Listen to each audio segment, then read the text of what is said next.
24 ore su 24, le notizie corrono più veloci sul web. Guarda le ultime news sulle web TV di TG Italia, TV Veneto e tvverona.com. Connettiti con Industria e Finanza, la cronaca del Veneto e la cronaca di Verona.com.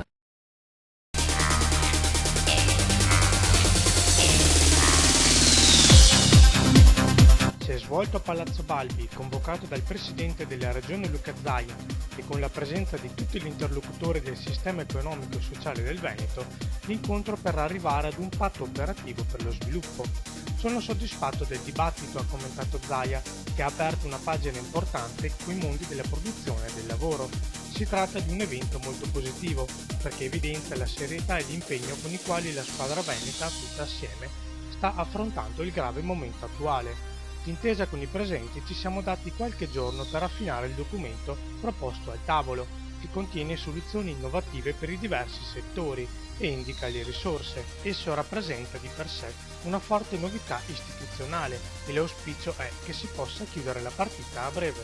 Il Centro Studi FIP e Confcommercio ha condotto un'elaborazione su dati Istat per analizzare le dinamiche regionali dei consumi delle famiglie nel periodo 2007-2011. In Veneto tra il 2007 e il 2011 la spesa media annuale delle famiglie è calata, in termini reali del 9,6%, pari in valore assoluto a circa 3.800 euro all'anno. Il dato appare ancora più significativo se confrontato col quadro nazionale, dove la contrazione dei consumi si è attestata a meno 6,1%. Il calo è quasi generalizzato a livello di tipologia di bene e o di servizio, e per quanto riguarda il Veneto, la situazione si dimostra più grave rispetto a quanto avviene in Italia per alcuni dei settori considerati strategici per la nostra regione. A salvarsi in ambito regionale sono soltanto le spese per le comunicazioni. Ringrazio la Guardia di Finanza di Venezia per un'operazione di grande importanza che sta portando alla luce elementi preziosi per impedire che la Regione potesse diventare vittima di attività illecite e potenzialmente foriere di un importante danno economico in un settore tanto delicato come quello delle assicurazioni e della sanità.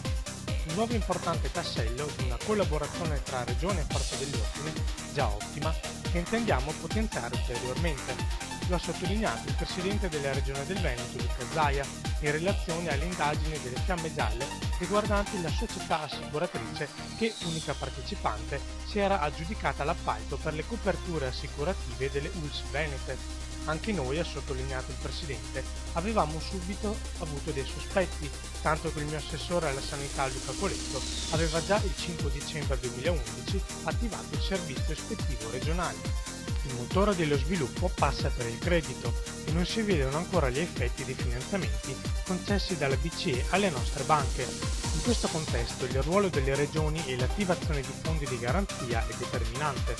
Lo ha detto l'assessore al bilancio della Regione del Veneto Roberto Ciambetti, intervenendo al convegno Garanzie per la crescita e lo sviluppo economico, tenutosi al Tempio di Adriano a Roma. L'iniziativa, promossa dal coordinamento tra banche e finanziarie regionali a capitale misto pubblico e privato, riguarda il tema delle garanzie pubbliche come sostegno per il sistema delle piccole e medie imprese. Dopo aver sottolineato l'incertezza e l'imprevedibilità degli scenari geopolitici nazionali e internazionali e la precarietà di una situazione che rischia di vanificare anche l'impegno del finanziamento all'impresa attraverso i fondi di garanzia, l'assessore ha rilevato che le risorse a disposizione in questo campo vanno via via assottigliandosi.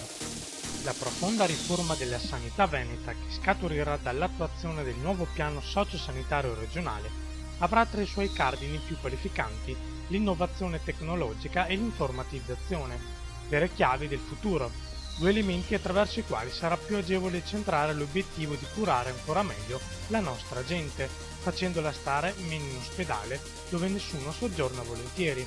Lo ha detto il presidente della regione Luca Zaia, inaugurando alla Fiera di Vicenza, con l'assessore regionale alla sanità Luca Coletto e il presidente dell'ente fieristico Roberto Litri, l'edizione 2012 di Med.it, rassegna dedicata ai temi dell'innovazione tecnologica in sanità. In questo settore il Veneto può già presentare numerose fiore all'occhiello, tra i quali il progetto Escage, grazie al quale oltre 3 milioni di cittadini possono già scaricare i propri referti medici sul PC di casa.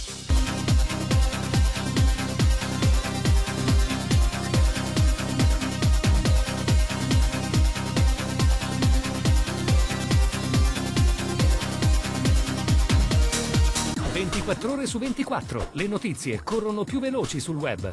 Guarda le ultime news sulle web TV di TG Italia, TV Veneto e tvverona.com. Connettiti con Industria e Finanza, la cronaca del Veneto e la cronaca di Verona.com.